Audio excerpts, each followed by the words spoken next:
Salut à tous, on se retrouve aujourd'hui pour parler de la mini-série Ils étaient 10 qui est diffusée en exclusivité sur la plateforme Salto et qui sera diffusée courant 2021 sur la chaîne M6.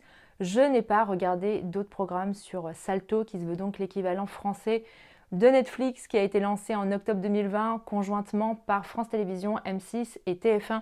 Donc je ne pourrais pas vous donner un avis global sur la plateforme. J'ai regardé la mini-série Ils étaient 10 pour la simple et bonne raison que c'est réalisé par Pascal Laugier qui a réalisé entre autres Martyr et Ghostland et dont je suis absolument fan. Donc j'étais vraiment super curieuse et impatiente de voir ce qu'il allait faire d'un format télé. À savoir que ce n'est pas lui qui est au scénario. Le scénario a été écrit par Jeanne Le Guillou et Bruno Degas qui habituellement écrivent toujours pour la télévision. Je crois qu'ils ont scénarisé quelques films. C'est une adaptation libre du roman d'Agatha Christie, Les 10 petits nègres, qui a été rebaptisé Ils étaient 10 en août 2020 suite à la demande de son arrière-petit-fils. Voilà, ça c'était l'info en plus juste pour vous. Pour l'histoire, on va donc suivre 10 personnes qui sont invitées à séjourner sur une île paradisiaque. Ils ont tous été invités par des personnes différentes pour une raison différente, sauf qu'une fois arrivés sur place, ils se rendent compte qu'on leur a peut-être tendu un piège car l'hôtel est complètement délabré et n'est pas du tout paradisiaque. Les personnes censées les accueillir ne sont pas là, ils n'ont pas de ravitaillement, ils n'ont pas de moyens de transport, ils n'ont pas de moyens de communication. Et ils se rendent compte qu'ils ont tous été invités par un mystérieux inconnu qui connaît bien des choses sur leur passé. On apprend que tous les personnages ont dans leur vie causé la mort d'une ou plusieurs personnes et qui sont donc réunis sur cette île pour être punis. Quelqu'un a décidé de nous empêcher de quitter cette île. Et de communiquer avec qui que ce soit. Quelqu'un, par ici, cherche à tous nous tuer.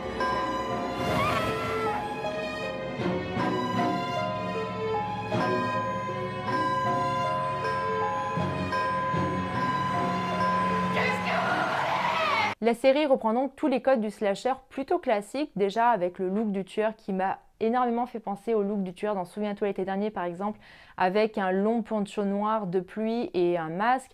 Les personnages répondent tous à des clichés vraiment classiques du slasher, à savoir le rebelle, l'intello, la bimbo, etc. En plus de ça, la dynamique de l'histoire va vraiment suivre une trame classique avec les personnages qui ne se font pas confiance, qui vont douter les uns des autres, tout le monde est suspect, vous connaissez la recette. Mais alors, Ils étaient 10, est-ce que c'est bien ou pas? Personnellement, j'ai passé un bon moment en regardant la série, je ne me suis pas vraiment ennuyée. Ça dure 6 épisodes qui font environ 52 minutes chacun. Je trouve que le rythme est bien soutenu, le rythme est haletant, le mystère est bien préservé jusqu'au dernier épisode.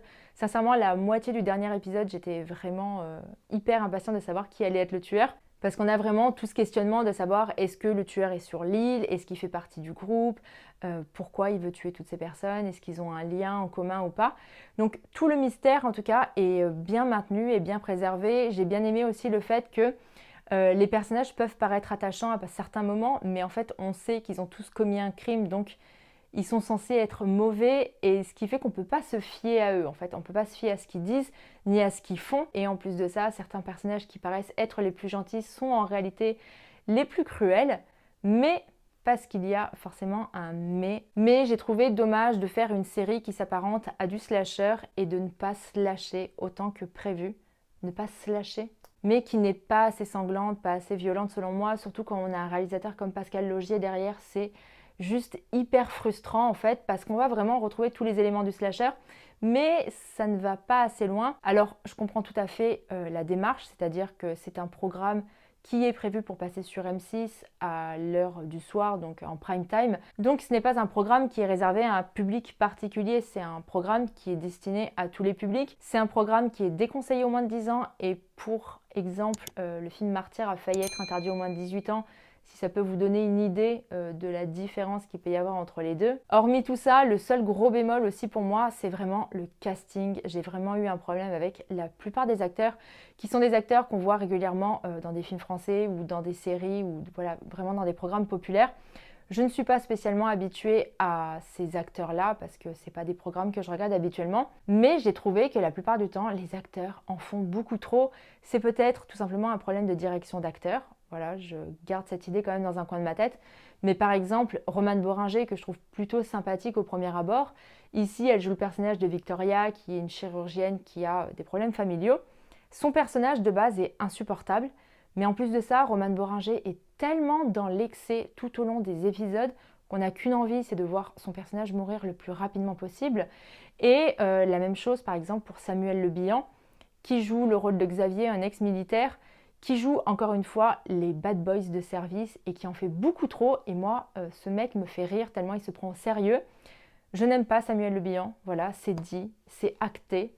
C'est un acteur que je trouvais plutôt intéressant au début de sa carrière et qui subitement s'est mis à faire que des rôles de bad guy, de gangsta ou je sais pas quoi. Et je trouve qu'en fait, ça lui va tout simplement pas et qu'il en fait trop. Et avec moi, ça ne marche pas du tout. Mais c'est quelque chose que je retrouve quand même avec pas mal de programmes français. Je pense notamment à la série d'horreur Marianne qui est disponible sur Netflix, où j'ai eu le même problème en fait avec le jeu des acteurs. La plupart du temps, quand je les vois jouer, j'ai vraiment l'impression de voir des acteurs jouer. À aucun moment, je ne crois en ces personnages. J'ai jamais l'impression qu'ils ont une conversation que deux personnes normales dans la vie auraient. Et je trouve justement que ce petit décalage qui fait que c'est pas tout à fait naturel, mais en tout cas chez moi, ça ne prend pas du tout. Ça fait que j'accroche pas, que j'ai vraiment du mal à adhérer aux personnages et que j'ai vraiment l'impression de les voir juste réciter leur texte. Mais étrangement, le seul personnage que j'ai beaucoup aimé, c'est le personnage de Kelly, qui est joué par Manon Azem, qui jouait dans le film Girls with Balls, qui est disponible sur Netflix et qui était très mauvais d'ailleurs. Son personnage est hyper cliché parce qu'elle joue donc le rôle de la bimbo écervelée, qui a toujours des problèmes de mec, qui arrive sur l'île avec son chien, qui pense qu'ils sont dans une télé-réalité et non pas aux mains d'un tueur. Mais j'ai trouvé ce personnage hyper attachant et je trouve que c'est le seul personnage quasiment de l'histoire qui a un comportement normal et qui a des réactions sensées, parce que c'est souvent le cas dans les slashers, on a souvent des personnages qui ont des comportements que personne n'aurait en vrai, comme là le fait de tout le temps vouloir s'isoler les uns des autres parce qu'ils se suspectent tous, alors que pour moi l'idéal quand on a un tueur à ses trous, ça serait plutôt de rester en groupe et de rester solidaire. C'est vraiment des codes qui sont inhérents au slasher.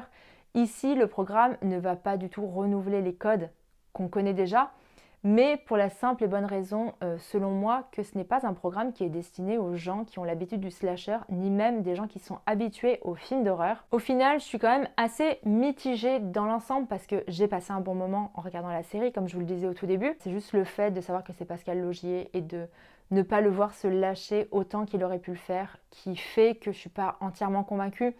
En plus de ça, c'est un programme qu'habituellement je n'aurais pas forcément regardé parce que je regarde rarement des programmes français à la télévision. C'est son nom qui m'a attirée, c'est ce qui fait que j'ai voulu jeter un coup d'œil sur Salto pour pouvoir voir sa série en exclusivité. Parce que vraiment j'adore Pascal Laugier, j'aime tous ses films, j'aime son travail, j'aime sa sensibilité, j'aime aussi la violence qu'il met dans ses films. Pour la petite anecdote, c'est à l'occasion du tournage de Ils étaient 10 que j'ai pu rencontrer Pascal Laugier, et d'ailleurs il y a des scènes qui ont été tournées dans ma ville. Si vous faites le mois d'essai sur Salto, je vous invite à regarder la série Ils étaient 10, mais essayez de mettre légèrement de côté le fait que ce soit Pascal Laugier à la réalisation, sinon vous serez forcément un petit peu déçus. Maintenant, dites-moi dans les commentaires si vous avez déjà eu l'occasion de regarder la série Ils étaient 10 et ce que vous en avez pensé, ou dites-moi si vous avez envie de regarder cette série. Comme d'habitude, si cette vidéo vous a plu, je vous invite à me laisser un petit pouce en l'air pour me le faire savoir et pour m'encourager, ça me fait toujours super plaisir.